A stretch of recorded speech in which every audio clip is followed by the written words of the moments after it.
من شرور أنفسنا ومن سيئات أعمالنا من يهده الله فلا مضل له ومن يضلله فلا هادي له ونشهد أن لا إله إلا الله وحده لا شريك له ونشهد أن سيدنا وسندنا وحبيبنا ومولانا محمدا عبده ورسوله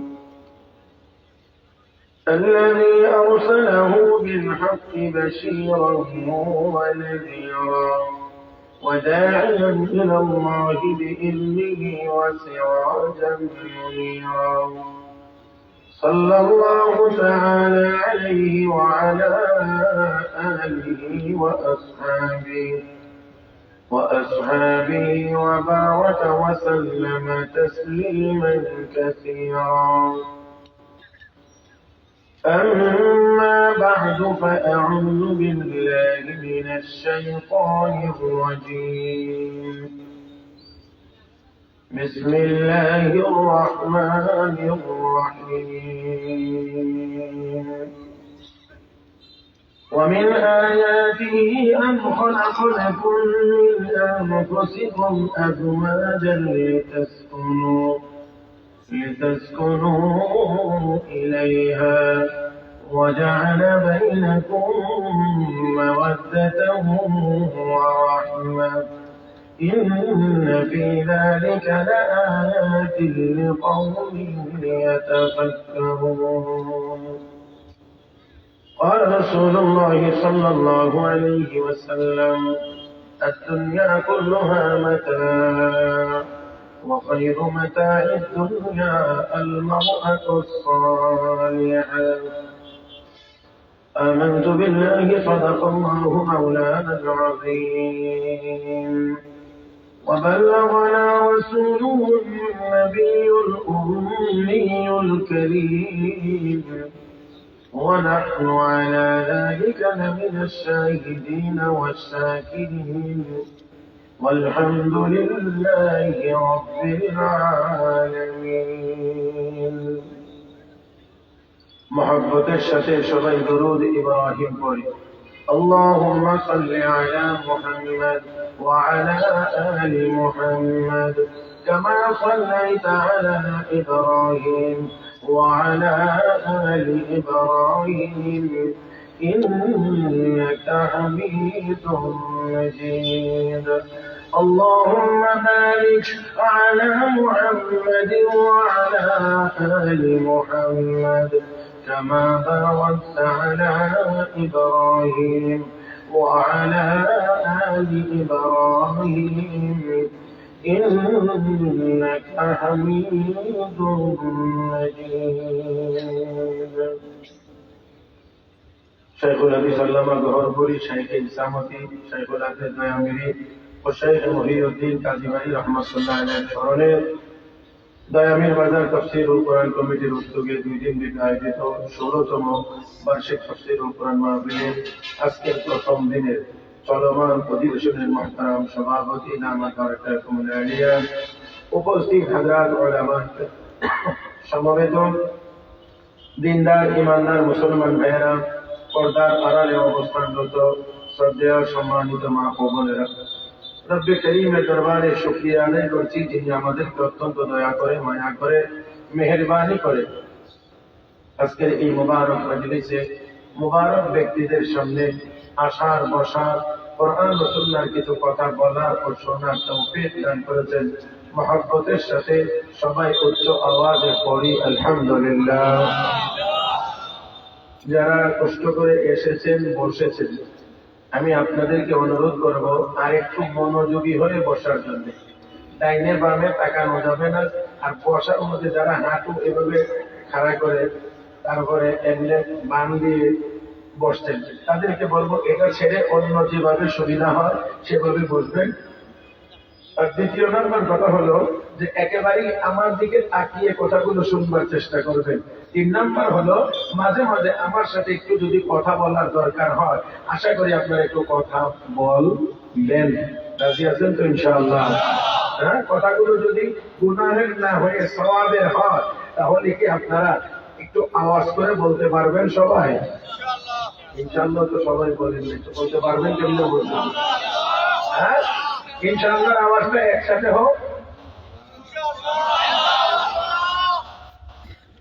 সওয়াবের আওয়াজ যদি হয়, তাহলে একটু বড় আওয়াজে কথা বলতে পারবো। মাশাআল্লাহ, একটু আওয়াজ করে বলি সুবহানাল্লাহ, আলহামদুলিল্লাহ, লা ইলাহা ইল্লাল্লাহ, আল্লাহু আকবার। এই আওয়াজটা আরেকটু বড় হইতে পারে, সবাই মিলে যদি বলি আওয়াজটা আরেকটু বড় হইতে পারে। শয়তানকে আমাদের কাছে দাঁড়িয়ে আমরা রাখবো না।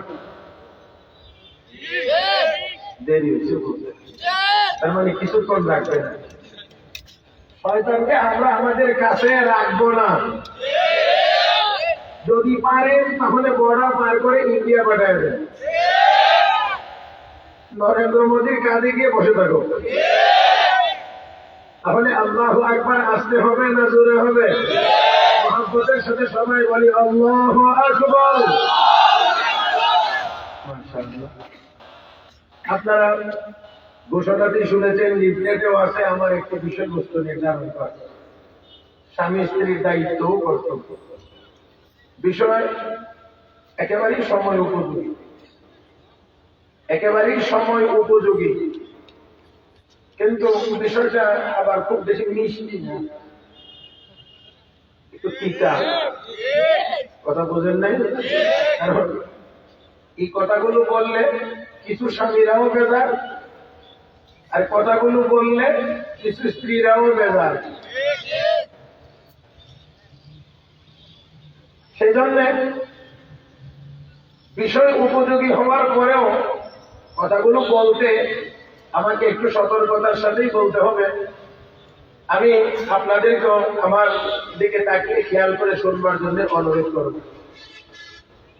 মুহতারাম হাজিরিন, আল্লাহ রাব্বুল আলামিন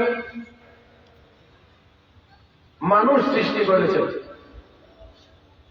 এই মানুষগুলোকে আল্লাহ রাব্বুল আলামিন প্রধানত 2 ভাগে বিভক্ত করেছেন। একদল মানুষের নাম পুরুষ, আর একদল মানুষের নাম মহিলা।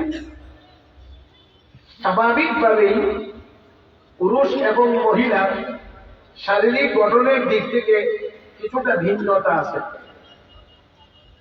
আমার কথা শুনেননি আপনারা? সাধারণত পুরুষ আর মহিলার শারীরিক গঠনের মধ্যে কিছুটা ভিন্নতা আছে, সেই সাথে রুচি চাহিদা চলাফেরা আচার আচরণের মধ্যেও কিছুটা ভিন্নতা আছে। মুহতারাম হাজিরিন, তাহলে এবার বলেন, পুরুষ দেখতে একরকম, মহিলা দেখতে কিছুটা ভিন্ন রকম। সাধারণত পুরুষের গায়ে শক্তি আল্লাহ একটু বেশি দিয়েছেন, মহিলাদেরকে আল্লাহ রাব্বুল আলামিন তুলনামূলকভাবে শক্তি একটু কম দিয়েছেন। এই জন্য পুরুষদেরকে আল্লাহ রাব্বুল আলামিন আবার কিছু কাজের যে দায়িত্ব দিয়েছেন, এই কাজগুলো একটু কঠিন কাজ, বাহিরের কঠিন কাজগুলো পুরুষেরা আঞ্জাম দিবে। যেহেতু মহিলারা তুলনামূলকভাবে একটু দুর্বল, এই জন্য তারা ঘরের ভিতরের কাজ আঞ্জাম দেবে। আল্লাহ রাব্বুল আলামিন এই সর্বপ্রথম পুরুষ হিসেবে যাকে সৃষ্টি করেছেন, তার নাম সাইয়্যিদানা হযরত আদম আলাইহিস সালাতু ওয়াস সালাম। আদম আলাইহিস সালাতু ওয়াস সালামকে আল্লাহ বানায়া কোথায় রাখছিলেন? এটা বলতে কি কোনো অসুবিধা আছে নাকি? আমাদের বাবা আদম আলাইহিস সালাতু ওয়াস সালামকে আল্লাহ বানায়া জান্নাতের ভিতরে রাখছেন, জান্নাতের ভিতরে রাখছেন। আদম আলাইহিস সালাতু ওয়াস সালাম জান্নাতের ভিতরে এত আরামের জায়গাতে থেকেও কিছুটা নিঃসঙ্গতা অনুভব করছিলেন। কথা কি বুঝতে পারছেন? একা একা একা একা ভাব, একা একা একা একা। আল্লাহ রাব্বুল আলামিন আদম আলাইহিস সালাতু ওয়াস সালামের সঙ্গী হিসেবে আমাদের মা হযরত হাওয়া আলাইহিস সালামকে আল্লাহ রাব্বুল আলামিন সৃষ্টি করলেন এবং দুজনকে স্বামী স্ত্রী বানায়া দিলেন। তাহলে এই পৃথিবীর মানুষের সূচনা একজন স্বামী এবং একজন স্ত্রীকে দিয়ে। আল্লাহ রাব্বুল আলামিন কোরআনে কারীমে ঘোষণা করেছেন, ইয়া আইয়ুহান নাস ইন্না খলাকনাকুম মিন যাকারিন ওয়া উনসা ওয়া জাআলনাকুম শুউবান ওয়া ক্বাবাইলা লিতাআরাফু ইন্না আকরামাকুম ইনদাল্লাহি আতকাকুম। আল্লাহ রাব্বুল আলামিন বলেন, হে দুনিয়ার মানুষ, একজন পুরুষ এবং একজন মহিলা থেকে, পুরুষের নাম আদম, মহিলার নাম হাওয়া। পুরুষ আমাদের বাবা, মহিলা আমাদের মা। আরো জোরে কন। তারা একে অপরের স্বামী এবং স্ত্রী, তারা একে অপরের স্বামী স্ত্রী। আমাদের মা আমাদের বাবা, তারা পরস্পরের স্বামী স্ত্রী।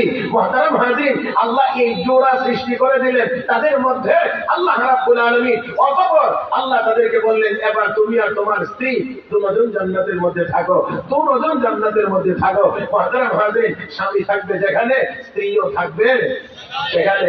এখন কি দুনিয়াতে সবাই সব জায়গাতে এমনই আছে মনে হয় না?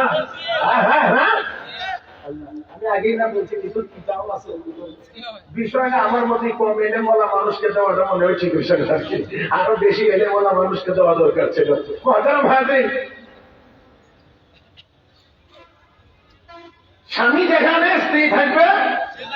উসকুন ইয়া আদম উসকুন আনতা ওয়া যাওজুকাল জান্নাহ ওয়া কুলা মিনহা রাগাদান হাইথু শি'তুমা ওয়া লা তাকরাবা হাযিহি আশ-শাজারা ফাতাকুনা মিনাজ জালিমিন।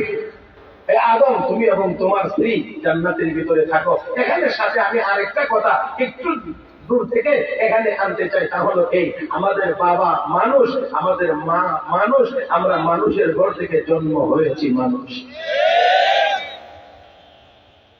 আমাদের আব্বা মা মানুষের ঘর থেকে আমরা জন্ম হয়েছি মানুষ।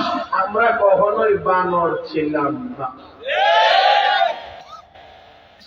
আমরা কখনোই বানর ছিলাম না। আমাদের আব্বা আদম মানুষ, আমাদের মা হাওয়া মানুষ।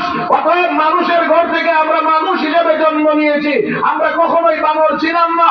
বন্ধুরা, আমরা কখনো বানর হইতেও চাই না। কিন্তু দুর্ভাগ্যজনক ভাবে সত্য, এই বাংলাদেশে, যেই বাংলার জমিনে 5 লাখের মতো মসজিদ আছে, যেই বাংলার জমিনে হাজার হাজার মাদ্রাসা আছে, লক্ষ লক্ষ উলামায়ে কেরাম আছে, যেই জমিনের নিচে লক্ষ হাজার হাজার ওলি আউলিয়া ঘুমিয়ে আছেন, যেই জমিনের উপরে 18 কোটি তাওহীদি জনতা বসবাস করে, এই দেশে কিছু শিক্ষাবিদের নামের কলঙ্ক, কিছু শিক্ষিত নামের কলঙ্করা আমাদেরকে বানর বানানোর ষড়যন্ত্র করেছিল।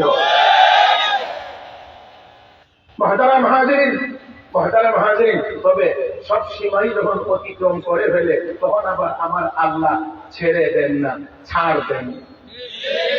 আমার আল্লাহ ছেড়ে দেন না, ছাড় দেন। দিতে দিতে দিতে দিতে দিতে দিতে এতটুকু পর্যন্ত দিয়েছেন যে আমাদেরকে বানর বানানোর পর্যন্ত চিন্তা ভাবনা হয়েছিল। আমার ভাইরা, ওই বানর গুলো কোথায় এখন? মুহতারাম হাজিরিন, তাই আসন বলতে চাই, বাংলাদেশে এই 18 কোটি তাওহীদি জনতার দেশে কোন অবস্থাতেই এই নাস্তিকবাদ এবং এই ডারউইনের মতবাদ আমাদের শিক্ষা সিলেবাসে থাকতে পারে না।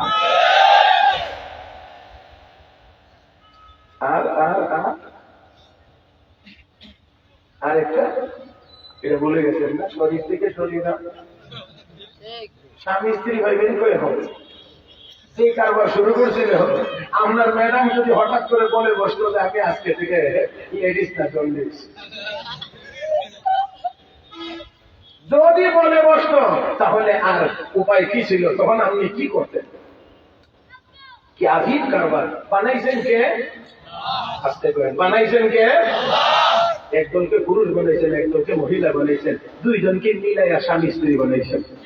কথা ঠিক না? তাহলে পুরুষ স্বামী হবে, স্ত্রী মহিলা হবে। এখন যদি মহিলা মনে চায় যে না, আমি শারীরিক গঠন আমার যে মনেই হোক, আমি মহিলা না আমি পুরুষ, এটা নাকি আমাদেরকে মানতে হবে। আমার ভাইয়েরা, এমন অদ্ভুত চিন্তা এই দেশের মানুষকে গিলানোর চেষ্টা করা হয়েছিল। আমার মনে হয় কোন সুস্থ মানুষ এমন চিন্তা ভাবনা কোনদিন জাগ্রত অবস্থায় করবে দূরের কথা, ঘুমন্ত অবস্থায় মনে এমন চিন্তা করতে পারে না।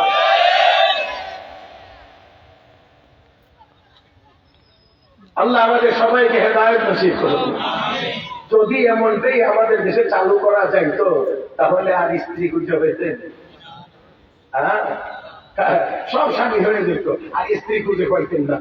আল্লাহ আমাদেরকে হেফাজত করেছেন, আল্লাহ আমাদেরকে হেফাজত করেছেন। ওলিয়া উলিয়ার দেশ, আল্লাহ এই অলিদের বরকতে আল্লাহ আমাদেরকে হেফাজত করেছেন। মুহতারাম হাজিরিন, তো যাই হোক, আসুন বলছিলাম আল্লাহ রাব্বুল আলামিন আদম আলাইহিস সালাতু ওয়াস সালামকে এবং হযরত হাওয়া আলাইহিস সালামকে জান্নাতের ভিতরে রেখেছিলেন। তারা ছিলেন এই পৃথিবীর মানব জাতির মধ্যে সর্বপ্রথম স্বামী স্ত্রী। মুহতারাম হাজিরিন, এই দুই জাতি, পুরুষ এবং মহিলা, আল্লাহ দুই করে পাঠাইছেন, দুই জায়গায় পাঠাইছেন। আবার একটি নির্দিষ্ট সময় পার হয়ে গেলে দুইজনকে আবার একসাথে জমায়া দেন। ومن آياته أن خلق لكم من أنفسكم أزواجا لتسكنوا إليها وجعل بينكم مودة ورحمة إن في ذلك لآيات لقوم يتفكرون। আল্লাহ রাব্বুল আলামিন বলেন, আমার কুদরতের নিদর্শন সমূহের মধ্যে এটাও একটি কুদরতের নিদর্শন। আল্লাহু আকবার। আমার আল্লাহর কুদরতের নিদর্শন, আন খালাকা লাকুম মিন আনফুসিকুম আজওয়াজা, তোমাদের মধ্য থেকে তোমাদের জোড়া আমি আল্লাহ সৃষ্টি করেছি। একই জায়গা থেকে সৃষ্টি করে আল্লাহ ভিন্ন জায়গায় পাঠিয়ে দিয়েছেন। দুই জায়গায় পাঠাইয়া দিয়ে দুইজনকে দুই জায়গাতে বড় করে সময় মতো আবার দুইজনকে একসাথে মিলাইয়া দিয়েছেন। তবে এই মিলাইয়া দেওয়াটা মনে যেভাবে চায় সেভাবে না, আল্লাহ এবং নবীর তরিকা মোতাবেক। এবার একটু দূরে কোন নিজের ইচ্ছা মতো না আল্লাহ এবং আল্লাহর নবীর শিখানো তরিকা মতো? আমার ভাইয়েরা, আজকে তো আমাদের দেশে মাঝে মাঝে শুনি আর কি এরকম প্রেমের টানে শামসুরুজের সাক্ষী রেখেও স্বামী স্ত্রী হয়।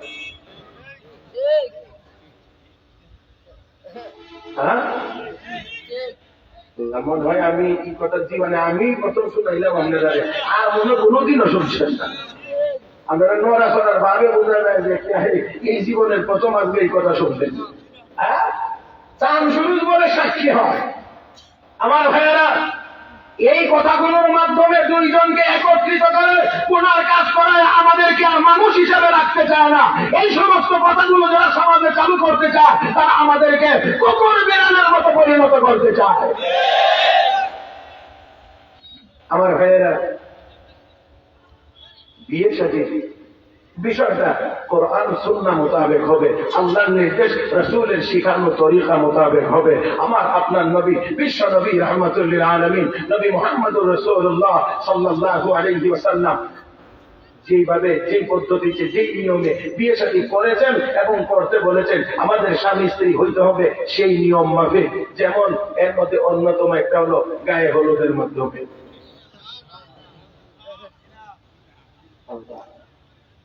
আমার কথা মনে আমরা আজকে গাড়ি হয়ে গেল। হ্যাঁ, গায়ে হলুদ নামে একটা অনুষ্ঠান আছে তো। হ্যাঁ, আছে আছে। আমার ভাইয়েরা, ওলামায়ে কেরাম এখানে আছেন স্বামী স্ত্রী হওয়ার জন্য বা বিয়ে শাদী হওয়ার জন্য এই গায়ে হলুদের কি প্রয়োজনীয়তা আছে একটু আমাকে বুঝিয়ে বলতে পারবেন কেউ যে এটার প্রয়োজনীয়তাটা কি? আমার বন্ধুরা, আমার মনে হয় এটা তো কোনো প্রয়োজনীয়তার ভিতরে না, বরঞ্চ বিয়ে শাদীর মধ্যে যে বরকত আর রহমত হওয়ার কথা ছিল, আমার মনে হয় বিয়ের আরো 1-2 দিন আগেই সে রহমত এবং বরকতের পথ নষ্ট করে দেওয়া হচ্ছে। আল্লাহ, ঢাকা আমার এক জায়গায় বিষয় মাতা পিতার হক বললাম, ভালো কথা, অত্যন্ত চমৎকার বিষয়। এমন বিষয়ের আলোচনাই তো হওয়া দরকার। তবে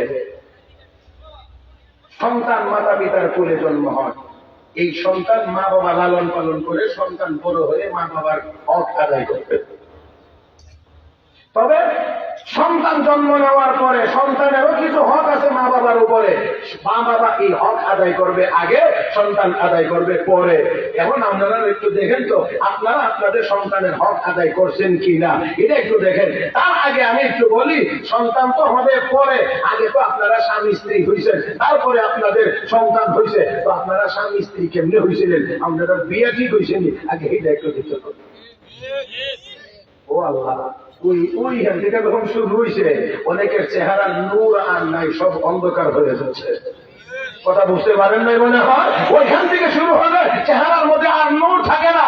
আমার ভাইরা, আমার বন্ধুরা, তাহলে আসুন বিয়ে হতে হবে সম্পূর্ণ গুনাহমুক্ত পরিবেশে। আরেকটু জোরে বলেন, সম্পূর্ণ গুনাহমুক্ত পরিবেশে। তাহলে এই বিয়ে শাদীর মাধ্যমে যে সম্পর্ক হবে স্বামী স্ত্রীর, এই সম্পর্কটা হবে মহব্বতের, এই সম্পর্কটা হবে ভালোবাসার, এই সম্পর্কটা হবে রহমতের সম্পর্ক। আর এর মাধ্যমে যে সন্তান জন্ম নিবে, সন্তান হবে হযরত আব্দুল কাদের জিলানীর মতো, সন্তান হবে শাইখ গহরপুরীর মতো, সন্তান হবে শাইখ দয়ামীর মতো। আল্লাহ আমাদের সবাইকে বুঝার তাওফীক দান করুন, সবাই বলি আমিন। আজকে নেককার মা বাবা নাই, নেককার স্বামী স্ত্রী নাই, এই জন্য নেককার সন্তানও জন্ম হয় না। নাকি কষ্ট পাইতেছেন মনে হয়? নেককার স্বামী স্ত্রী না হওয়ার কারণে নেককার সন্তান আমরা পাই না।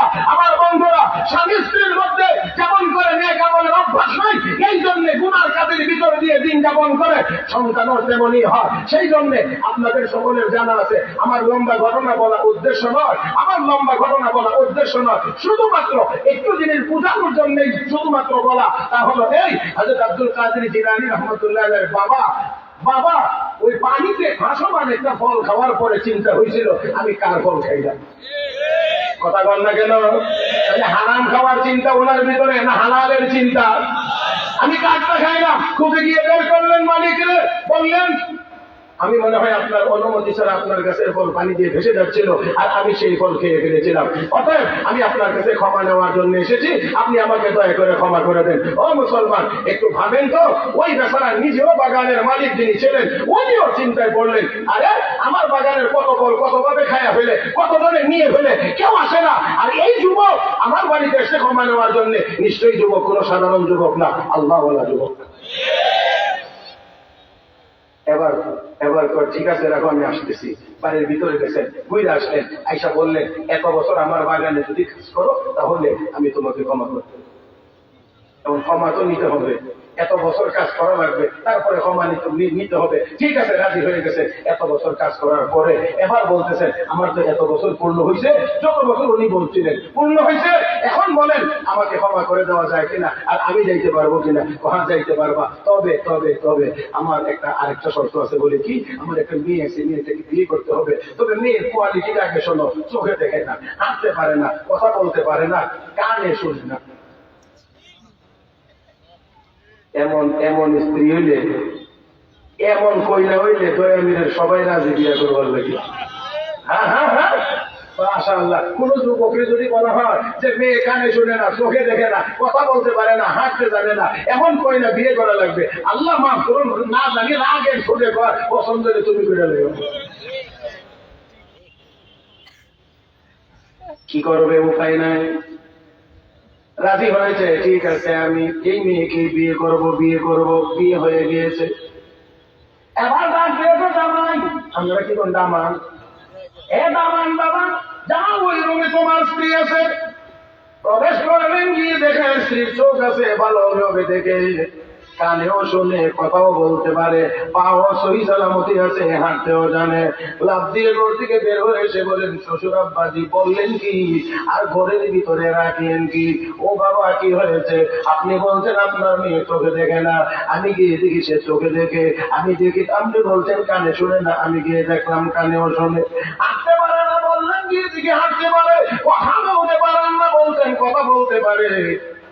ডাক দিয়ে বাবা রে, তুমি বুঝেছো বাহ্যিক অর্থ, আর আমি বলেছি আরেকটা বিতর্গত অর্থের দিকে খেয়াল করে। সেটা আমার কি? শোনো বাবা, আমার মেয়েটা কোনদিন জীবনে কোনো পরপুরুষের সাথে কথা বলে নাই, বেগানা পুরুষের সাথে কথা বলে নাই। এই জন্য আমি বলছি কথা বলতে পারে না। আমার মেয়ে কোনো বেগানা পুরুষের কথা শোনেও নাই, এই জন্য বলছি কেন শোনে না। আমার মেয়েটা কোনোদিন পায়েতে কোনো বেগানা পুরুষের কাছে যায় না, এই জন্য বলেছি হাঁটতে পারে না। আরে বাবা, আমি এই জন্যই বলেছিলাম ও বাবা শোনো, আমার বাজারের কত দিক দিয়ে চলে যায়, হারিয়ে যায়, খেয়ে ফেলে কেউ আসে না। কিন্তু তুমি যখন এসেছিলে আমার কাছ থেকে ক্ষমা নেওয়ার জন্য, তখনই আমি বুঝে গিয়েছিলাম তুমি কোনো সাধারণ ছেলে না। এই জন্য আমি বাড়ির ভিতরে গিয়ে তোমার শাশুড়িকে জিজ্ঞেস করেছিলাম মেয়েটাকে বিয়ে দেওয়ার জন্য আর কত বছর প্রয়োজন হবে। এমন ছেলে হাত ছাড়া করা যায় না। আল্লাহু আকবার। এমন ছেলে হাত ছাড়া করা যায় না। বলো কত বছর করে বিয়ে দেওয়া যাবে? তোমার শাশুড়ি যত বছরের কথা বলেছিল আমি তত বছরই তোমার সাথে চুক্তি করেছিলাম। হে বাবা, যাও যাও, আমার এই সুন্দরী আদরের মেয়েকে তোমার সাথে দিয়ে দিলাম, বরকতের দোয়া করে দিলাম। আল্লাহ যেন তোমাদের মধ্যে শান্তিময় জীবন নসিব করেন।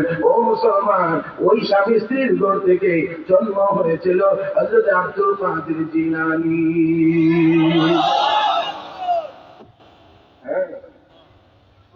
ওই স্বামী স্ত্রীর ঘর থেকেই হযরত আব্দুল কাদের জিলানী রাহমাতুল্লাহ আলাইহির মতো বড় বুজুর্গ জন্ম হয়েছিল।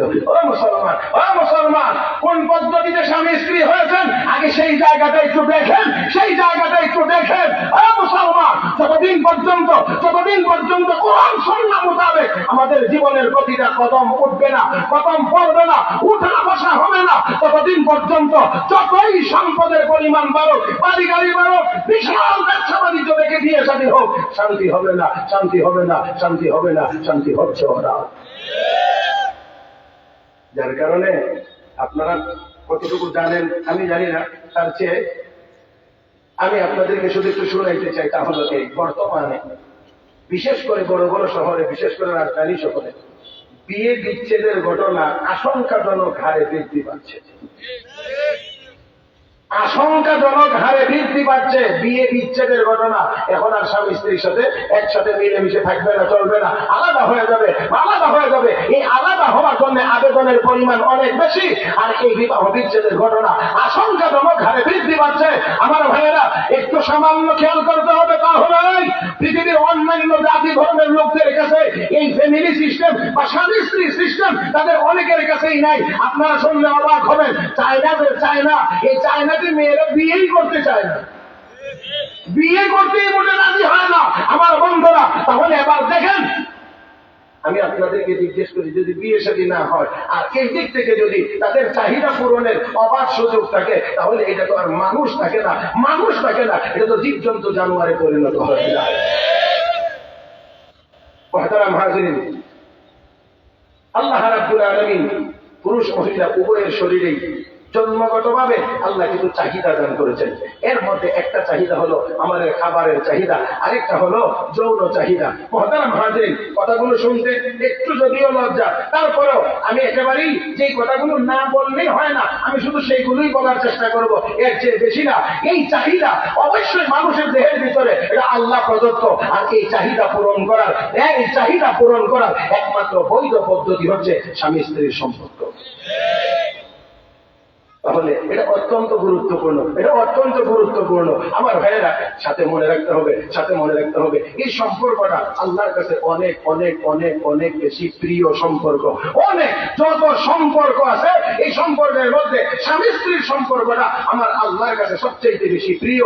এই জন্য অন্যায় ভাবে যদি কেউ কারো বিয়ে ভেঙে দেয়, তাহলে আল্লাহর আরশটা সহ্য করে না, আল্লাহর আরশের মধ্যে কম্পন শুরু হয়ে যায়।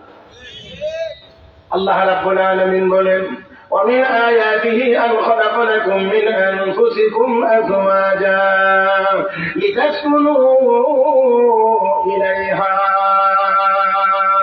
ও মুসলমান, রব্বে কারীম বলেন, আমি আপনার কুদরতের নিদর্শনগুলোর মধ্য থেকে অন্যতম একটি নিদর্শন হলো আন খালাকা লাকুম মিন আনফুসিকুম আজওয়াজা, তোমাদের মধ্য থেকেই তোমাদের জোড়া আমি আল্লাহ সৃষ্টি করেছি, আল্লাহ সৃষ্টি করে দিয়েছেন। ও মুসলমান জোড়া, আমার বন্ধুরা, রব্বে কারীম বলেন, কেন আমি এই জোড়া বানায় দিলাম? কেন?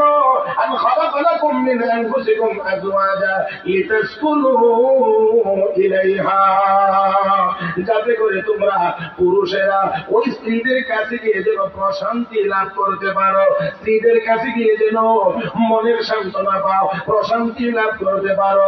আমার ভাইরা, আমার বন্ধুরা, সারাদিন পুরুষেরা পরিশ্রম করবে, বাহিরে ঘরের ভিতরে যাবে, তো স্বামী স্ত্রীর কাছে গিয়ে প্রশান্তি লাভ করবে। কিন্তু দুর্ভাগ্যজনক ভাবে সত্য, এখন তো অনেক স্বামীও ঘরের বাহিরে, স্ত্রীও তো প্রশান্তি বই গিয়ে লাভ করতো। আল্লাহ তার কাছে গিয়ে যেন শান্তি অনুভব করতে পারো, অশান্তি যেন লাভ করতে পারো। এবং পাইবো থেকে, কারণ জন্ডিসও বাইরে, লেডিসও বাইরে। আল্লাহ, আমি বলবো না, এগুলি বললে সমস্যা, এইগুলো বেশি বলবো না, অল্প সামান্য। মহতারাম হাজিরিন, আসেন, মনে রাখতে হবে আপনাদের বিয়ে শাদী যখন হবে, বিয়ে শাদীর মধ্যে যেই জিনিসগুলো লাগে, এর মধ্যে অন্যতম একটা হলো মোহর লাগে। মোহর কে দিবে? কথা বলে, মোহর কে দিবে? পাইবে কে? পাইবে স্ত্রী আর দিবে স্বামী। এখন কোনটা চলে আমি জানি না। আমাদের কাগজে কলমে কাবিননামার মধ্যে লেখা থাকে 19,99,999 টাকা। নিচের ঘরে লেখা থাকে বাকি। এটা বড় ধরনের বাকি দেওয়ার কোন নিয়তই নাই। আর দামানরে যারা দেওয়া লাগবে, এটা তো মোটামুটি বিয়ের মাস 2 মাস আগে না দিলে তো বেটা কাপড় সাপড় এটা অমুক ফলনা দোলা জুতা টোতা কিনা বেটা দামান সাজতে হইব না, এটা দিলে আগে। আরো অন্যান্য গুলো যা সেইগুলো দিয়ে দিতে হবে আগে। আমাদের দেশে নারী অধিকারের অনেক স্লোগান আছে, অনেক সংগঠন আছে, অনেক ব্যক্তিরা আছে। মহিলাদের অধিকার, নারীর অধিকার নিয়ে বড় সোচ্চার। তারা সোচ্চার হইতে গিয়া কোন জায়গায় হাত দিছে জানেননি? বাবার ছেলে মেয়েও, বাবার সন্তান মেয়েও, বাবার সন্তান ছেলেও। অতএব বাবার সম্পদের মধ্যে মেয়ে কম পাবে কেন? ছেলে যদ্দূর হইব, মেয়েও তদ্দূর হইব। হাত দিত কই আর হাত দিছে কই? কথা বুঝছেন না আপনারা? হাত দেওয়ার কথা কোথায় আর হাত দিল কোথায়? মুসলমান দেখেন, বাবার ঘরে জন্ম নিয়েছে ছেলে, বাবার ঘরে জন্ম নিয়েছে মেয়ে, তো মেয়ে কম পাবে কেন? ছেলে যদ্দূর পাবে, মেয়ে উদ্দূর পাবে। নাদানের দল, আগে হাত দেওয়ার দরকার ছিল। প্রত্যেক স্বামীকে তার স্ত্রীর মোহর বাধ্যতামূলক ভাবে পরিশোধ করতে হবে। এটা আল্লাহ প্রদত্ত, এটা করবে না, কারণ এর মধ্যে ভেজাল আছে। কিন্তু করবে কি? ওই যেখানে আমার আল্লাহ বলছেন ছেলে যা পাবে বাবার সম্পদে, বাবা মারা গেলে সম্পদে উত্তরাধিকার, ছেলে যা পাবে, মেয়ে বোন তার অর্ধেক পাবে, মেয়ে তার অর্ধেক পাবে, মেয়ে যা পাবে ছেলে তার দ্বিগুণ পাবে। এখানে লাগছে গন্ডগোল। আরেক পণ্ডিতে কর, আমি সমস্ত কোরআন শরীফ তরজমা সহ অর্থ সহ বলে দেখছি, মেয়েকে ছেলে সমান দিলে কোনো গুনাহ হবে না। আল্লাহ, আমি আপনাদের বুঝাইতে পারতাম, পারবো কিনা তা জানি না। পুরা কোরআন শরীফ অর্থ সহ পড়ে দেখছি, মেয়েকে ছেলের সমান দিলে কোনো গুনাহ হবে না। কত বড় মুফাসসিরের কোরআন! সুবহানাল্লাহ। কারে দাওয়াত দিন? এমন লোক দিকে দাওয়াত দেওয়া দরকার ছিল না? আশ্চর্য। অথচ ওলামা এখানে আছেন, দেখেন কোরআন শরীফের যেই পারা, প্রসঙ্গত 4 নম্বর পারার 18 নম্বর পৃষ্ঠা, ইউসিকুমুল্লাহু ফি আওলাদিকুম লিযাকারি মিসলু হাযযিল উনসায়াইন। আল্লাহ বলছেন, আল্লাহ নির্দেশ দিয়েছেন, বাবা মারা গেলে তার সব রেখে দেওয়া সম্পদের মধ্যে মেয়ে যা পাবে ছেলে তার ডাবল পাবে। এটা হলো 18 নম্বর পৃষ্ঠা। একেবারে আমার দিকে তাকাইলে দেখবেন এই কোরআন শরীফ যদি খুলেন তাহলে ডাইনের পৃষ্ঠাটা 18 নম্বর পৃষ্ঠা, আর 19 নম্বর পৃষ্ঠাটার একেবারেই শুরু থেকে আমার আল্লাহ বলছেন তিলকা হুদুদুল্লাহ। এতক্ষণ যা বর্ণনা করলাম এটা আমি আল্লাহর দেওয়া সীমা রেখা। আর ওমান ইয়াতাআদ্দা হুদুদাল্লাহ ইউদখিলহু নারান খালিদান ফিহা, আমার সীমা যারা লঙ্ঘন করবে তারা চিরকালের জন্য জাহান্নামে প্রবেশ করবে। আর ওই বন্ধু থেকে পুরা কোরআন শরীফ অর্থ সহ করে গেছি, কোথাও নাই তুমি একে ছেলে সম্মান দিলে গুনাহ। তাহলে কোনটা কি তর্জমা সহ কি দেখছে আর কি বুঝছে আমি যদি বলি, আপনারা যদি আমার সাথে একটু ঠিক বলেন তাহলে আমি বলা আমার সার্থক হবে। আমি বলতে চাই ঘোড়ার ডিম বুঝছে। ঘোড়ার ডিম আছে নাকি? ঘোড়ার কি ডিম আসেনি? কয়েক অন্ধ একসাথে হইতে হইতে 6 একটা হয়ে আসে। বুদ্ধি করছে কি জানে, হাতি দেখতে। অন্ধ হাতি দেখবে কেমনে? অন্ধ হাতি কেমনে দেখে? তো যাচ্ছ তারপর হাতি দেখায় তো অন্তত হাতি দেখলে হাত দিয়ে হাতায় দেখবে। কথা বোঝেন না?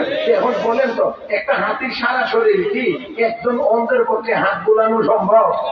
তো হাতি হাত দিছে, হাতির দাঁতের মধ্যে হাত পড়ছে, একটা আরেকটা হাত করছে তা হাতির কানের মধ্যে হাত করছে, তো হ্যাঁ দেখছে হাতি।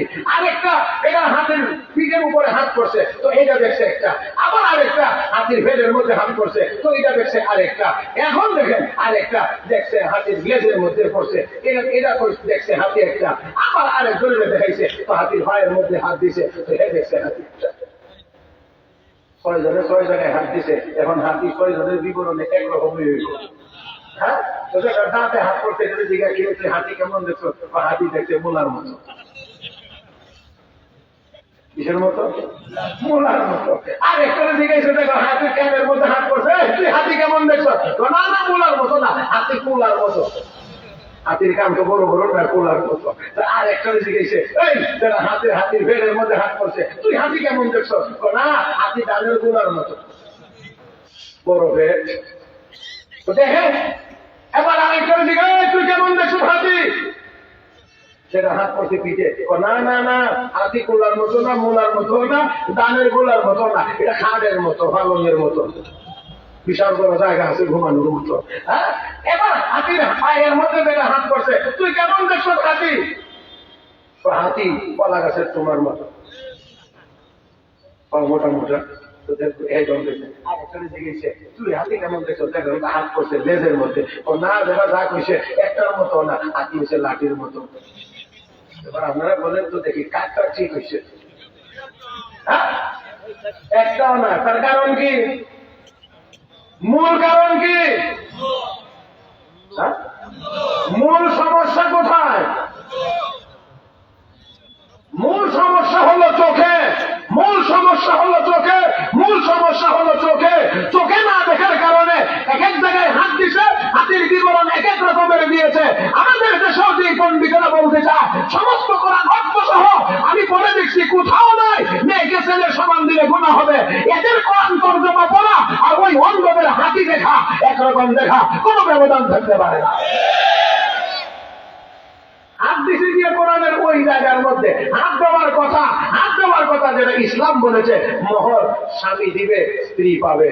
এটা হলো স্বামী পরিশোধ করবে, স্ত্রী পাবে। এটা স্বামীর কর্তব্য আর এটা হলো স্ত্রীর অধিকার। মোহর দেওয়া স্বামীর আসতে করবে। এটা যদি না করেন তাহলে বোঝা গেল দিতে রাজি না, ওনারা নিজেরাও দিচ্ছেন কিনা। অনেকে যারা বুড়া হয়ে গেছেন তারা জানেন, আর যারা যারা এখনো ওই জায়গাতে যান নাই এরাও নিয়ত আসে না নাই, এটাও একটা জটিল বিষয়। তবে মনে রাখতে হবে, মনে রাখতে হবে, মনে রাখতে হবে মোহর দেওয়া বাধ্যতামূলক। মোহর দেওয়া বাধ্যতামূলক একেবারেই একেবারেই একেবারেই। বিয়ের পর আপনি আপনার স্ত্রীর কাছে যাওয়ার সময়, যাওয়ার পরে আপনার স্ত্রীকে যদি কিছুও মোহর পরিশোধ না করেন তাহলে আপনার স্ত্রী আপনাকে কথা বলতে পারে, যতক্ষণ কিছুও পরিশোধ হবে না ততক্ষণ পর্যন্ত আমার শরীর স্পর্শ করতে পারবে না। এটা স্ত্রীর অধিকার আছে। মোহর যদি দেওয়ার ইচ্ছা কারো না থাকে, যে মোহর দেওয়া লাগবে না, দিতে হবে না, এখন যদি নিয়ত থাকে আর এইভাবেই যদি সংসার জীবন চালিয়ে যায়, আসরের ময়দানে জিনাকারীদের কাতারভুক্ত হয়ে আল্লাহর আদালতে হাজির হইতে হবে। তাহলে এবার বলেন আমার আল্লাহ যেটা দিয়েছেন এটার মধ্যে কল্যাণ। আসুন আজকের এই মাহফিল থেকে নিয়ত করি, যারা বিয়ে করে ফেলেছি, যদি দিয়ে থাকি আলহামদুলিল্লাহ, যদি না দিয়ে থাকি তাহলে স্ত্রীর এই হক পরিশোধ করব, পাওনা পরিশোধ করব, মোহর দেব ইনশাআল্লাহ। আল্লাহ এটা কইছি আগে কি ওয়াজ, এটা কিছু স্বামীরাও বেজার, আবার কিছু স্ত্রীরাও বেজার হবো একটু পরে। আপনারা আগে বেজার করে লেখাটা একটু পরে করুন। আমি আবারও বলছি, নিয়ত করেন। আর যারা এখনো বিয়ের পিড়িতে বসেন নাই, তারা নিয়ত করেন যে ইনশাআল্লাহ মোহর দিয়েই বিয়ে করবো। কথা কয় না জোরে করেন ইনশাআল্লাহ। সাধারণত এই আলোচনা এরকম মাহফিলে খুব একটা বেশি হয় না, সাধারণত এই আলোচনা হয় না, কারণ আলোচনা এই মাহফিলের ভিতরে হয় নরম আর কণ্ঠে ব্যবহার করা যায় যে কথাগুলো গরম, মানে গরম কথা, ভাষণ, বক্তব্য, আর যে কথাগুলো খুব কণ্ঠ দিয়ে সোয়ালু ভাবে বলা যায় সেই কথাগুলি সাধারণত আলোচনা বেশি হয়ে থাকে। রব্বে করিম পুরুষদেরকে নির্দেশ দিয়ে বলেছেন, ও আতুল নিসা সাদকাতিহিন্না নিহলা, তোমরা তোমাদের মহিলাদের, তোমার স্ত্রীদের মোহর খুশি মনে পরিশোধ করো। মনের ভিতরে যেন কোন রকমের সংশয় না থাকে, অনিচ্ছা না থাকে। অনেকে তো আছে, অনেক জালেম তো আছে, প্রথম রাত্রিতেই কেমনে মাফ নেওয়া যায়, মানে কেমনে মাফ নেওয়া যায় এই কায়দা কৌশল করা, গিয়া ওয়াজ শুনে মাফ করে দিলে বড় ফজিলত। কথা কয় না, মাফ করার অনেক স্বভাব। আমরা অতীতেও শুনছি অনেকেই এরকম মাফ করে দিছে। আমার বন্ধু আর 5 বছর আগে বিয়ে করছে, তার ওয়াইফ প্রথম রাতি বলতেও হয়েছে না, এমনি বলে এসে ঘোষণা দিয়ে রয়েছে যে আমার মোহর টহর দেওয়া হচ্ছে না। মানে কি পরিমাণে উদ্বুদ্ধ করতে আছে, তার মানে তুমি তোমার মুখ দিয়ে কয়ে লাও আমারটাও দেওয়া লাগবে। আল্লাহ তুমি আমাদেরকে সহি বুঝ দান করো, সবাই বলি আমিন, আরো জোরে বলি আমিন। মুহতারাম হাজিরিন, যাই হোক আসুন, কথা অনেক দূর চলে যাচ্ছে। বলতেছিলাম আল্লাহ রাব্বুল আলামিন বলেন, ওয়ামিন আয়াতিহি আন খালাকা লাকুম মিন আনফুসিকুম আজওয়াজা লিতাসকুনু ইলাইহা। আল্লাহ রাব্বুল আলামিন বলেন, আমার কুদরতের নিদর্শন সমূহের মধ্যে একটা নিদর্শন হলো এই স্বামী স্ত্রীর জোড়া আমি আল্লাহ একই জায়গা থেকে বানাইলাম। আমি আল্লাহ 2 জায়গায় পাঠাইলাম, সময় মতো আমি আল্লাহ আবার ইজাব আর কবুলের মাধ্যমে, প্রস্তাব আর গ্রহণ, এই 2 জিনিসের মাধ্যমে সাক্ষীদের উপস্থিতিতে বলেন সাক্ষীদের উপস্থিতিতে চন্দ্র সূর্য না, সাগর মহাসাগর না, গিয়ে করবেন নদীর পারে তারা কর্ণফুলিরে সাক্ষী রাখিলাম তোরে, সুরমা নদীরে সাক্ষী রাখিলাম তোরে, কুশিয়ারে সাক্ষী রাখিলাম তোরে। না এমন না, সাক্ষী হওয়া লাগবে মানুষ। আরো জোরে আমার নবী হাদিস শরীফে ঘোষণা করেছেন, আলিমুন নিকাহ, বিবাহের ঘোষণা দাও। মুসলমান সামাজিক স্বীকৃতি, মানুষ জানবে সে বিয়ে করেছে, মানুষ জানবে তাকে বিয়ে দেওয়া হয়েছে, কোনোভাবে যেন অবৈধ সম্পর্কের বিস্তার ঘটতেন না। আমার ভাইয়েরা, আমার বন্ধুরা, তাহলে আসুন রব্বে কারীম বলেন, আমি আল্লাহ কেন তোমাদের জোড়া বানাইলাম? লিতাসকুনু ইলাইহা, তাদের কাছে গিয়ে যেন প্রশান্তি লাভ করতে পারো। হ্যাঁ মুসলমান, একেবারে শুরুতে একটা কথা বলেছিলাম, আল্লাহ পুরুষদেরকে শক্তিশালী বানাইছেন, এই জন্য কাজ বাহিরে একটা দিয়েছেন। মহিলাদেরকে দুর্বল বানাইছেন, এই জন্য দায়িত্ব ঘরের ভিতরে দিয়েছেন। আরো জোরে গান। আল্লাহ রাব্বুল আলামিন বলেন, ওয়াকারনা ফি বুয়ুতিকুন্না ওয়া লা তাবাররুজনা তাবাররুজাল জাহিলিয়াতিল উলা। মুসলমান মহিলারা ঘরের ভিতরে থাকবে। আমার ভাইয়েরা, স্বামী উপার্জন করে আনবে, স্ত্রী ঘরের ভিতরে রান্না করবে। স্বামী ঘরে আসলে স্বামীকেও খাওয়াবে, নিজেও খাইবে, মহব্বতের সম্পর্ক হবে। আর কোনজন যদি বাইরে গিয়ে ঘোরাঘুরি করে, আসার পরে যদি স্বামী কয় এক কাপ চা দাও, তোরা খাও, বেশি বাড়াবাড়ি করো না, ফেরি করো না, তুমি যেমন ডিউটি করে আইছো আমিও ডিউটি করে আইছি, শান্তি রাস্তা তৈরি নাই।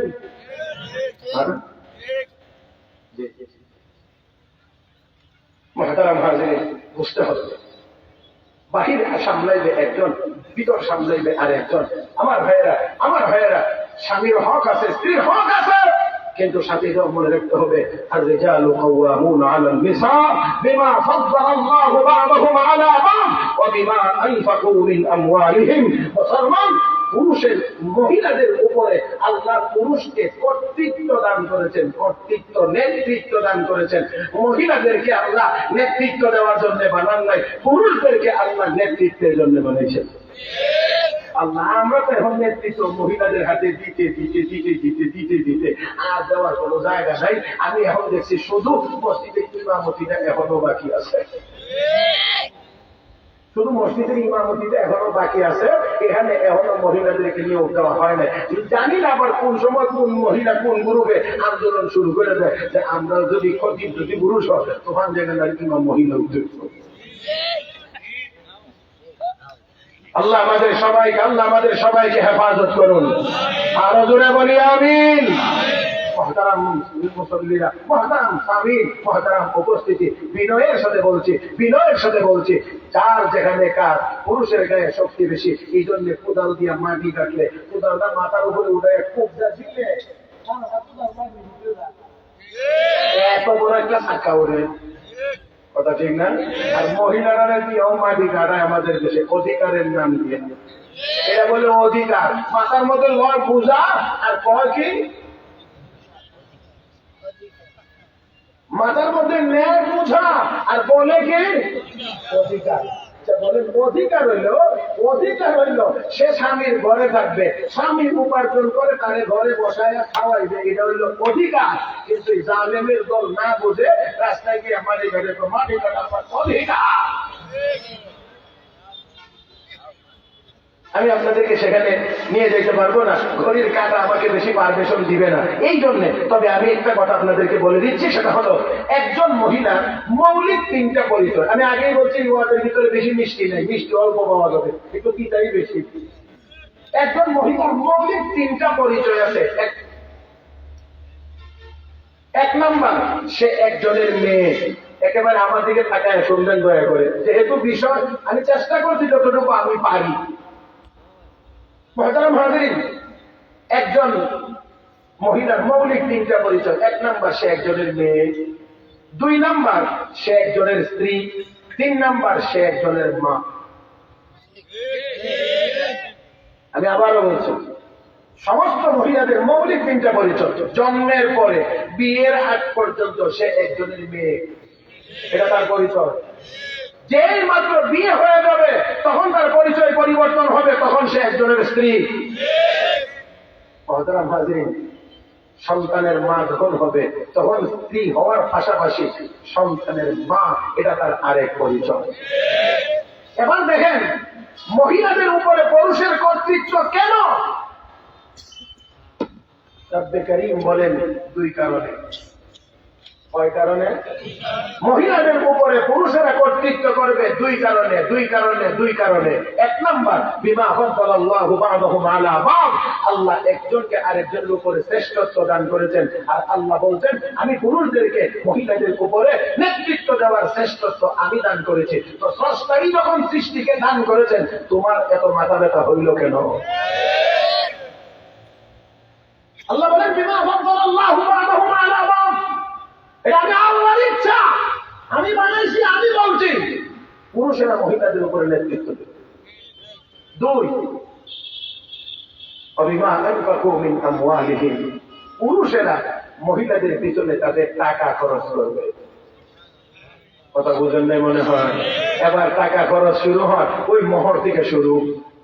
কথা বুঝেন নাই? শুরু। এবার আমার বন্ধুরা এবার বলেন মহিলাদের পিছনে টাকা খরচ করবে। এখন যে কুইরা, আমি একেবারে আমাদের আঞ্চলিক ভাষায় বলছি, কুলিয়া বুঝিনি, দুর্বল, যেটা একেবারে আমাদের দেশে রুগ্ন শুকনো, হাঁটতে পারে না, চলতে পারে না, ইজারে কুইরাটা করে। তো যেই পুরুষেরা বিয়ে করার পরে স্ত্রীর উপার্জন খাওয়ার চিন্তা করে, এটা শরীয়তের পরিভাষায় সবল না, এটা কুইরা। এই কুইরা এখানে আল্লাহ বলছেন দুই কারণে নেতৃত্ব দিতে পারবে। এক নম্বর কারণ হলো আমি ঘোষণা দিছি, আমি নেতৃত্ব দেওয়ার কথা বলেছি, এই জন্য তারা নেতৃত্ব দিবে। আরেকটা মৌলিক কারণ হলো মহিলার পিছনে স্বামী, স্ত্রীর পিছনে স্বামী টাকা খরচ করবে, এই জন্য নেতৃত্ব দিবে। এখন যদি কোনো করিয়া স্ত্রীর খাওয়াই খা, তো হে নেতৃত্ব দেওয়ার অর্ধেক যোগ্যতা তো এমনি হারায় হারায়। এই জন্য ঘরে গিয়া যখন একটু সাজাও না শুরু সারাদিন ডিউটি করে এসে একটা হেঁটে শুরু করে দিচ্ছ, এখন ওই চা খাবো না এখন। মাশাআল্লাহ, এই দমক খায়া চা খাওয়ার কথা এমন ভোলা ভুলছে আর মনে মনে নিয়ত করছে এই 2025 সালের ভিতরে আর কোনোদিন চার কথা বলছে।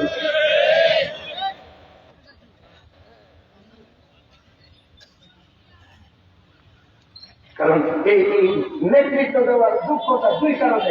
এক কারণ তো নিজেই নষ্ট করে দিচ্ছেন। আমার ভাইয়েরা এবারে আসেন, মেয়ে যতদিন থাকবে, মেয়ে তখন তার পিছনে সম্পদ অর্থ খরচ করবে তার বাবা। যখন স্ত্রী হয়ে যাবে আরেকজনের, তখন এই মেয়ের পিছনে, এই মহিলার পিছনে খরচ করবে তার স্বামী। যখন সে মা হবে, তখন এই মহিলার পিছনে খরচ করবে তার সন্তান।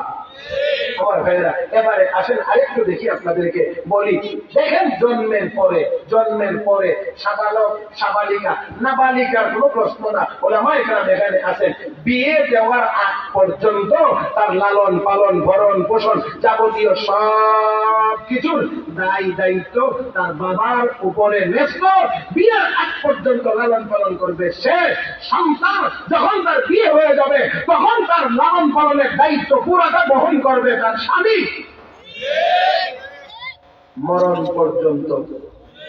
আর যদি স্বামী আগে মারা যায়, তাহলে তো অবশ্যই সন্তান সে দায়িত্ব পালন করবে তার ভরণ পোষণের। ও মুসলমান, স্বামী থাকলেও সন্তান হিসেবে মা বাবার যে খেদমতের প্রয়োজন সেটা তো অবশ্যই করবে। মুহতারাম হাজিরিন, তাহলে এবার আপনারা বলেন, মেয়েদেরকে ইসলাম কম দিছে না বেশি দিছে? ছেলেদের ক্ষেত্রে ছেলেরা সাবালক হয়ে গেলে বাবার দায়িত্ব না তার লালন পালন। যদি করে সেটা ইহসান, কিন্তু মেয়ের ক্ষেত্রে বাধ্যতামূলক। আমার ভাইয়েরা, মেয়েদেরকে, মহিলাদেরকে যতটুকু যেখানে সম্মান দেওয়ার ইসলাম সেই জায়গাতে ততটুকু দিয়ে তাদেরকে সম্মানিত করে রেখেছে। কিন্তু না বুঝার কারণে আমাদের দেশের কিছু শিক্ষিত নামের কুলাঙ্গারেরা কয় সবখানে সমান। এটা হচ্ছে অবুঝ বাচ্চাদের মতো। আপনি 100 টাকা নোট দিবেন, না আমার 5 টাকা কয়েন দেন, পয়সা এইটাই বুঝে। আমার ভাইয়েরা, আমি আপনাদেরকে শুধু একটা কথা বলতে চাই। এইটা হাতের মধ্যে দেখেন তো আঙ্গুল কয়টা? যারা বলবেন না তারা মনে হয় কম নইলে বেশি। আঙ্গুল কয়টা? সবগুলো সমান। আল্লাহর এত কি সমস্যা ছিল, আঙ্গুল 5টা কি সমান বানাইতে পারছিলেন না? আল্লাহ পারতেন না? তাহলে দেখেন, কিছুক্ষণের জন্য মাঝখানের আঙ্গুলটা যে লম্বা, সবগুলো আঙ্গুল কোন পণ্ডিত যদি করে যাহারে এমন যদি আঙ্গুলটা সহ এটা সহ সবগুলো 5টা এই মধ্যটা সমান হয়ে যেত, কতটা সুন্দর দেখা যেত। ওই না দা, যদি সবটি আঙ্গুল লম্বা এরকম মাঝখানেরটা সমান হয়ে যেত, জিন্দেগিতে তোর পোলাও আর কোরমা আর আহলি আর ভাত কোনোটাই খাওয়া লাগতো না। সারা জীবন ওই তোর যাও আর সিন্নি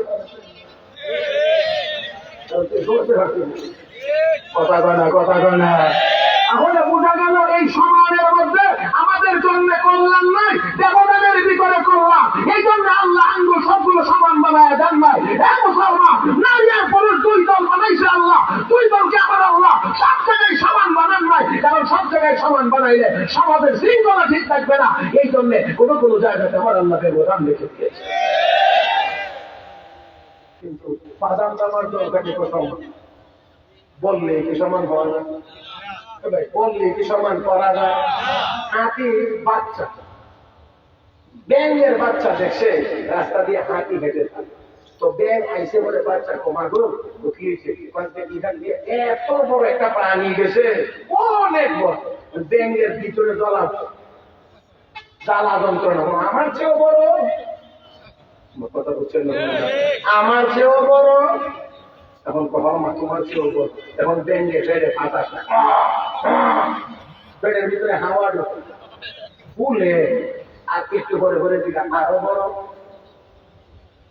আরো বড়, আরো বাতাস ঢোকে, আরো বড়, আরো বড়। আচ্ছা বলেন ব্রেনটা কত বড়, এটার পেটটা কত বড়, হাওয়া ঢুকে এটা বড় করলে বা বড় হবে কত, এতে করে কি হাতির কাছাকাছি যাওয়া যাবে?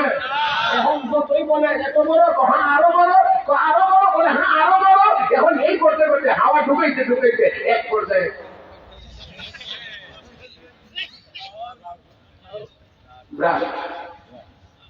তো যেমন করে ব্যাং হাওয়া হাওয়া ভিতরে ঢুকায়া হাতি হতে পারে না, কিয়ামত পর্যন্ত কাগজে কলমে লিখে নারী পুরুষকে সমান করা যাবে না। কিছুই হতে পারে না। আমি আপনাদেরকে শুধু একটা কথা বলি, আমার ভাইয়েরা, পেটে বাচ্চা কে নেই? হ্যাঁ বলবেন তো, বাচ্চা পেটে পুরুষেরা নেয় না মহিলারা? মহিলারা। আমার ভাইয়েরা এখন বলেন, এটা কি আপনি পুরুষের কাজে পেটে দিতে পারবেন? তাহলে আপনারা কেমনে বলেন সমান করবেন? ওই শিক্ষিত মানুষেরা কোন মানে লেখাপড়া করে কি শিক্ষা অর্জন করেছো তোমরা? সব জায়গাতে যদি নারী পুরুষকে সমান করা লাগে, তাহলে 280 দিন বাচ্চার বোঝা একজন মহিলা কেন একা বহন করবে? বাদ করে 140 দিন তোর ফেলে ওরা। যদি 140 দিনে বাচ্চার বোঝা কোন পুরুষ বহন করতে না পারে, তাহলে বুঝতে হবে সমান করা কিয়ামতের আগে কোনোদিন সম্ভব হবে না। না দানের দোল বুঝে আর না বুঝে আন্দাজেই বাড়ে, আর মনে মনে ভাবে আমি তো ছোঁয়ায় অনেক বড় শিক্ষিত না, অনেক বড়। আল্লাহ রাব্বুল আলামিন তাদেরকে আমাদেরকে সবাইকে হেদায়েত নসিব করুন। সবাই বলি আমিন, আর জোরে বলি আমিন। মহতারাম হাজির, রব্বে কারীম বলেন তোমরা যেন তাদের কাছে গিয়ে প্রশান্তি লাভ করতে পারো। কি লাভ করতে পারো? শান্তি যেন লাভ করতে পারো। আমার ভাইয়েরা, পুরুষ যদি কর্তৃত্ব না করতে পারে মহিলাদের উপরে, তাহলে শান্তির আশা করা যায়? আমি আপনাদেরকে আমার মনে হয় আমি যতটুকু বুঝাইবো তার চেয়ে মনে হয় আপনারা কোনো অংশে কম জানেন না, কম বুঝেন না। আজকে ইউরোপ আমেরিকা সহ যে দেশগুলোকে আমরা উন্নত দেশ বলি, ওই দেশে গিয়ে দেখেন লেডিসেও নিজের হাতে বাথরুম দেখানো লাগে, জন্ডিসেও নিজের হাতে বাথরুম দেখানো লাগে নাকি? এটা তো আর যে কোরআন হাদিসের কথা না, এটা তো আপনাদের চোখে দেখার কথা। হ্যাঁ জোড়া নাই, জোড়া লাগে না, আলাদা আলাদা আলাদা আলাদা আলাদা আলাদা। আমার ভাইয়েরা, আমার বন্ধুরা, তাহলে অবশ্যই অবশ্যই এই জীবনের ভিতরে শান্তি হতে পারে না, শান্তি হতে পারে না। শান্তি তখনই হবে তখন আল্লাহর বিধান মেনে স্বামী কোরআন হাদিস মোতাবেক বিধান মেনে স্বামী হবে এবং স্ত্রীর হক আদায় করবে। তখনই গিয়ে ওই ঘরের ভিতরে শান্তির আশা করা যায়। ومن آياته أن خلق لكم من أنفسكم أزواجا لتسكنوا إليها। তার কাছে গিয়ে যেন তোমরা শান্তি অনুভব করতে পারো। ওয়াজাআলা বাইনাকুম মাওয়াদ্দাতাও ওয়া রাহমা। রব্বে কারীম বলেন দুইজনের মধ্যে রহমত এবং বন্ধন, ভালোবাসার বন্ধন আমি আল্লাহ বানিয়ে দেই। হে মুসলমান, যৌবনকাল যতদিন থাকে ততদিন স্বামী স্ত্রীর মধ্যে ভালোবাসার সম্পর্ক থাকে। যখন বুড়া হয়ে যায় দুইজনের মধ্যে, তখন আরো উপরের তবকার ভালোবাসা। রব্বে কারীম কয় দুইজনের মধ্যে রহমতের সম্পর্ক হয়। এ বন্ধুরা, আমি বুঝাইতে পারবো না, তবে তারপরেও বুঝে নিতে হবে। যৌবনকালে স্বামী স্ত্রীর প্রতি আকর্ষণ থাকে একরকমের, বুড়াকালে থাকে আর এক রকমের। যৌবনকালে বউ রেখে অনেক মানুষ বিদেশ চলে যায়, 5-7-10 বছর 15 বছর বিদেশে থাকে, কিন্তু বুড়া হয়ে গেলে বুড়া বুড়িরে ছাড়া এক রাইতো থাকতে পারে না।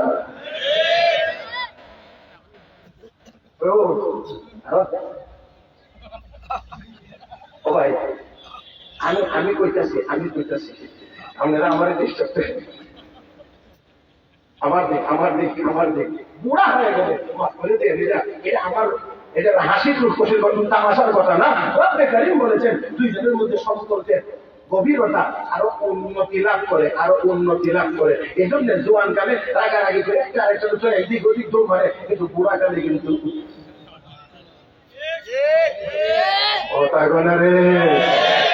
বুড়া গেছে বিয়ের বাড়িতে, এখন খাওয়া ভাড়া দেওয়া লাগে। এখন তো কারিগরের সময়, আগের দিনের কথা বলছি আর কি, অনেক দূর খাওয়া ভাড়া দেওয়া লাগে। সন্ধ্যা হয়ে যাচ্ছে, তখন বুড়া গাড়ি তো বাড়িতে ঘুরতে বিয়ে গাড়ি করে আগের নাচতে রাতে ওটা থেকে যান, কমে আমি থাকতে পারবো না, আমরা বিয়ে এনে শরীরে বুঝে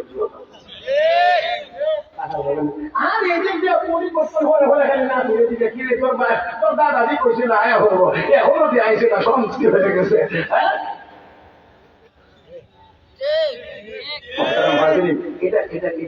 এটা আমার আল্লাহ প্রদত্ত, এটাই হওয়ার কথা, এটাই হওয়ার কথা। محترم حاضرين আল্লাহ রাব্বুল আলামিন বলেন ওয়াজআলা বাইনাকুম মাওয়াদ্দাতা ওয়া রাহমা, আমি আল্লাহ তাদের মধ্যে এই মহব্বত এবং রহমতের সম্পর্ক জুড়ে দেই। ও মুসলমান, আমার আল্লাহর কাছে এই সম্পর্কটা অত্যন্ত প্রিয়, অত্যন্ত প্রিয়, অত্যন্ত প্রিয়। এখানে মনে রাখতে হবে এই স্বামী স্ত্রী কেন হাদিসের কিতাবে আল্লাহ নবী হাদিস শরীফে ঘোষণা করেছেন।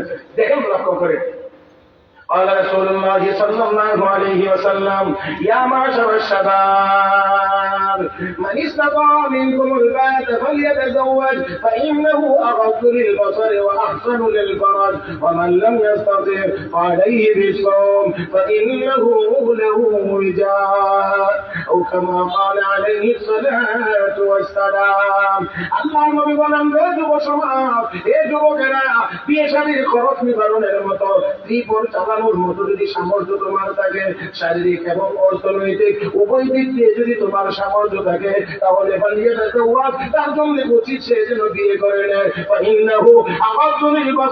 তার কারণ হলো, বিয়ের উপকারিতা হলো, যদি বিয়ে করে ফেলে তখন দৃষ্টি নিচের দিকে চলে আসে, কারণ ঘরে স্ত্রী আছে। আরো জোরে কান, মুসলমান, ঘরে স্ত্রী আসলে ঘরের স্ত্রীকে দেখবে, অন্যদিকে চোখ যাবে না, এই জন্য চোখের হেফাজত হবে। আওয়াজ করে বলেন, চোখের হেফাজতের দরকার আছে না নাই? যতদিন বিয়ে করবে না ততদিন পর্যন্ত এই দিক দৌড়াদৌড়ির সম্ভাবনা বেশি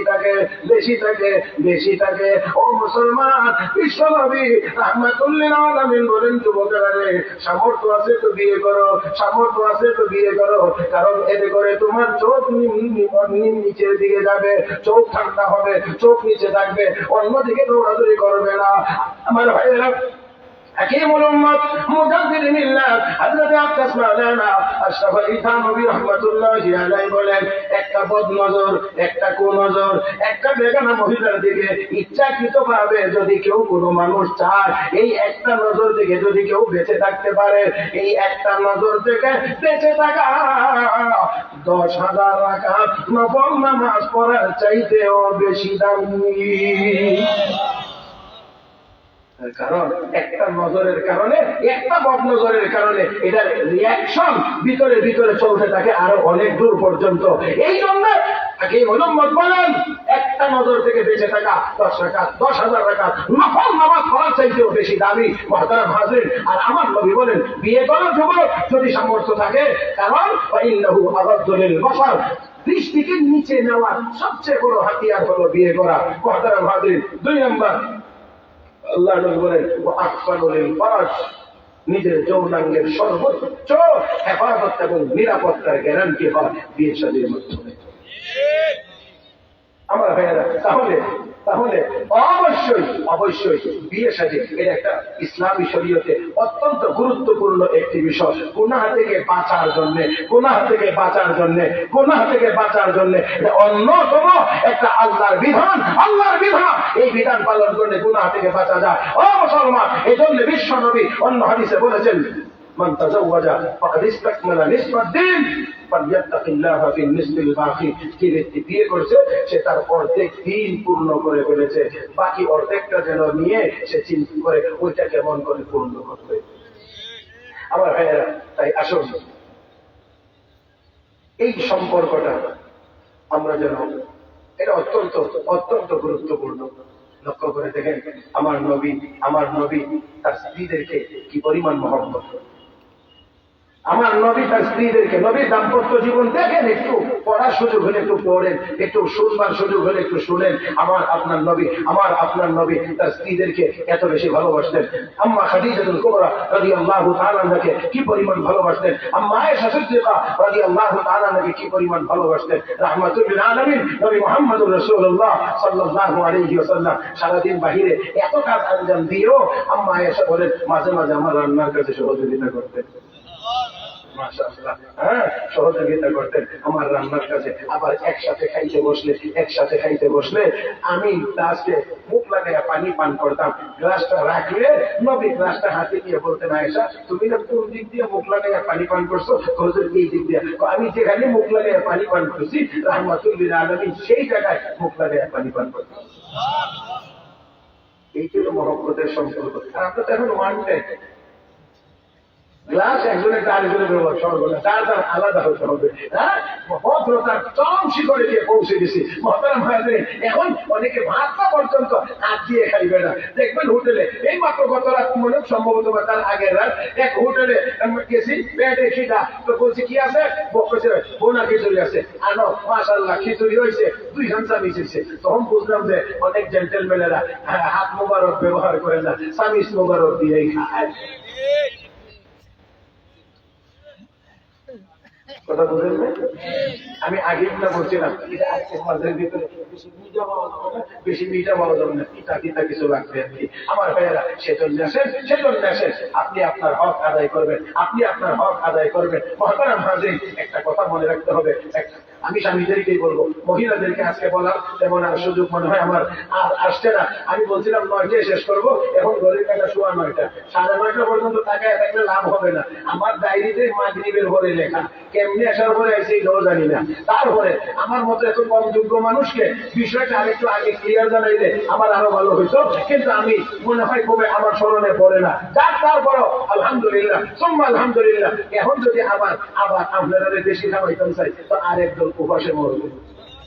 এই কারণে 9টাও বলছি না, 9:30 অন্য একটা না, এর মধ্যে 9:15 হয়ে গেছে। বাকি কথা শেষ করতে আরো 2-3 মিনিট সময় লাগবে, মানে 10 মিনিট লাগবে বাকি, এর চেয়ে বেশি না। মহতারাম হাজির, তাই আসল বলতে চাই স্বামীরা, আপনারা আপনাদের স্ত্রীকে আপনাদের উপরে যে হক দায়িত্ব, সেই হক আপনারা তাদেরকে দেন, তাহলে অবশ্যই তারা আপনাদেরকে মহব্বত করবে, ভালোবাসবে। অবশ্যই আমরা আদর করতে জানি না, এই জন্য তাদের কাছ থেকে আমরা ভালোবাসা পাই না। এখানে মনে রাখবেন, আপনি একা একজনের দিক তাকায়া এই মহিলাটা মা, বাবা, ভাই, বোন, আত্মীয় স্বজন সব ছেড়ে দিয়ে শুধু আপনার দিক তাকিয়ে আপনার কাছে এসেছে। সব ছেড়ে দিয়ে, সব বিসর্জন দিয়ে, সব সম্পূর্ণ কিছু ত্যাগ করে বলা যায় আপনার কাছে এসেছে একটা নতুন জায়গা। এখানে আপনি যতটা বেশি আদর তাকে দিতে পারবেন, যত স্নেহ দিতে পারবেন, যত ভালোবাসা দিতে পারবেন, সম্পর্ক ততই বেশি গভীর হবে। মহতারাম হাজির, সেই সাথে বলতে চাই মা বোনদেরকে, বিশ্ব নবী বলেছেন মহিলাদের 4 কাজ: 1 নম্বর 5 ওয়াক্তের নামাজ, 2 নম্বর রমজান মাসের রোজা, 3 নম্বর পর্দার মাধ্যমে নিজের সতীত্বের হেফাজত করা, 4 নম্বর হলো স্বামীর খেদমত করা। বিশ্ব নবী বলেন যে মহিলার মধ্যে এই 4 গুণ থাকবে, মরার পরে আসরের মাঠে জান্নাতের 8টা গেট আল্লাহ তার জন্য একসাথে খুলে দিবেন। ওই মহিলা যেই গেট দিয়ে মনে চায় সেই গেট দিয়েই জান্নাতের ভিতরে প্রবেশ করতে পারবে। এখানে সর্বশেষ কথা হলো, আমার নবী মহিলাদেরকে লক্ষ্য করে বলেছেন, বিশেষ করে মহিলারা, লাউ আমরু আহাদান আইয়াসজুদা লি আহাদিন লা আমারতুল মারআতা আন তাসজুদা লি যাওজিহা। হে দুনিয়ার মানুষ, আমি যদি সম্মান করে কাউকে সেজদা করার অনুমতি দিতাম, যদি আমি দিতাম, তাহলে মহিলাদেরকে নির্দেশ দিতাম তারা যেন তাদের স্বামীকে সেজদা করে। তাহলে স্বামীর গুরুত্ব বুঝতে হবে যে নবী আল্লাহ ছাড়া কাউকে সেজদার অনুমতি নাই, এই জন্য আর কাউকে সেজদার কথা বলেন নাই। না হয় মহিলাদেরকে বলতেন যে তারা যেন তাদের স্বামীকে সেজদা করে। মহতারাম হাজির, তাহলে আসুন যদি আমরা উভয়ের কর্তব্য পূরণ করি তাহলে আমাদের ঘরটা হবে রহমত এবং বরকতের, শান্তি এবং আরামের। আর যদি আল্লাহর হুকুম না মানি, কেউ কারো যদি হক আদায় না করি, তাহলে ওই ইউরোপ আমেরিকাতে যেমন আমাদের অবস্থাও হবে তেমন। ও মুসলমান, তাকায় দেখেন, তারা স্বামীকে ধরে রেখে বন্ধুকে নিয়ে ঘুরতে যায়। স্বামীকে ঘরে রেখে বন্ধুকে নিয়ে ঘুরতে যায়। ফোন করে, কোথায়? আমি আমার ফ্রেন্ডের লগে আছি। কথা কয় না? জিজ্ঞেস করলে কয় আমি আমার ফ্রেন্ডের লগে আছি। জি না, জি না, জি না, জি না, জি না, জি না। মহিলা, ও মা, ও বোন, তুমি তোমার স্বামীর সাথে। এই জন্য আসলে স্বামীর পরিচয়ই পরিচিত হবে। এই জন্য আম্মা আয়েশা একদিন হযরত ফাতেমাকে বলছেন, ফাতেমা, তুমি শ্রেষ্ঠ, তুমি দামি না আমি দামি? হযরত ফাতেমা বলেন, আমি দামি। আম্মা, আপনি কেমনে দামি হবেন? আমি দামি কিভাবে? তো আমি মুহাম্মদুর রাসূলুল্লাহর মেয়ে, আর আপনি হলেন আবু বকরের মেয়ে। আমি আবু বকরের মেয়ে, আমি মুহাম্মদুর রাসূলুল্লাহর মেয়ে, আমি দামি। আম্মা আয়েশা বলেন, মা শুনো, তুমি মুহাম্মদুর রাসূলুল্লাহর মেয়ে কথা ঠিক, কিন্তু হাসরের মাঠে আলীর হাত ধরে উঠবা। আর আমি যদিও আবু বকরের মেয়ে, কিন্তু হাসরের দিন আমি মুহাম্মদুর রাসূলুল্লাহর হাত ধরে উঠবো। আল্লাহ পাক আমাদের সবাইকে এই ভাঙাচোরা কথাগুলো বুঝবার এবং সেই অনুযায়ী আমল করার তৌফিক দান করুন। আমিন ইয়া রাব্বাল আলামিন। সুবহানাকাল্লাহুম্মা ওয়া বিহামদিক, আশহাদু আল লা ইলাহা ইল্লা আনতা, আস্তাগফিরুকা ওয়া আতুবু ইলাইক। দোয়া হইব না বলেন? ঘুরে ফিরে খাইতে বসে সময়টা ভাগ করো। আলহামদুলিল্লাহ। ربنا ظلمنا أنفسنا وإن لم تغفر لنا وترحمنا لنكونن من الخاسرين. ربنا فاغفر لنا ذنوبنا وكفر عنا سيئاتنا وتوفنا مع الأبرار. رب اجعلني مقيم الصلاة ومن ذريتي ربنا وتقبل دعاء. ربنا اغفر لي ولوالدي وللمؤمنين يوم يقوم الحساب. رب ارحمهما كما ربياني صغيرا. رب ارحمهما كما ربياني صغيرا. رب العالمين يا الله ربنا শাহিদ আল্লাহ মেহেরবানি করব, আমাদের জিন্দগির সব গুনাহ মাফ করে দাও। আয় আল্লাহ, তোমার পৃথিবীর সকল মুসলমান নরনারীকে মাফ করে দাও। আয় আল্লাহ, তোমার পৃথিবীর মাটির নিচে শহীদ সকল মুমিন মুমিনাতের কবরে আযাব মাফ করো। আল্লাহ, খাস করে আমরা যারা হারাত উঠাইলাম, আমাদের মধ্য থেকে তাদের আব্বা নাই, আম্মা নাই, দাদা নাই, দাদি নাই, ভাই নাই, বোন নাই, যত আত্মীয় স্বজন কবরবাসী হয়েছে, সকলের কবরগুলোকে জান্নাতের বাগান বানায়া দাও।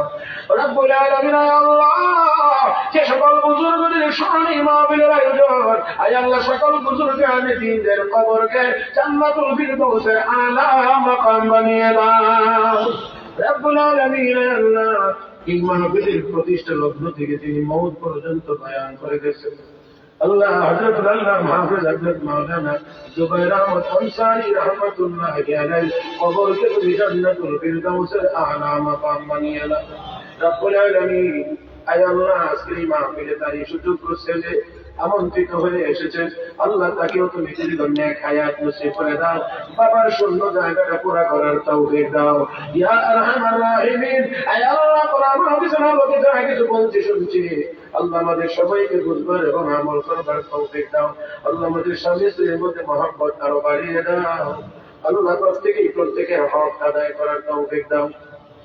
রব্বুল আলামিন, আয় আল্লাহ, সোনার মক্কা মদিনা জিয়ারত আমাদের সকলের জন্য বারবার নসিব করে দাও।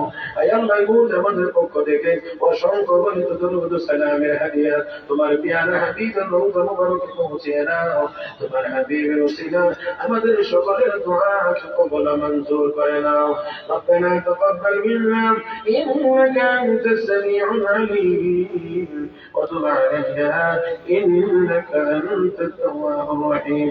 وصلى الله تعالى على خير خلقه محمد وعلى آله وأصحابه أجمعين. آمين آمين برحمتك يا أرحم الراحمين.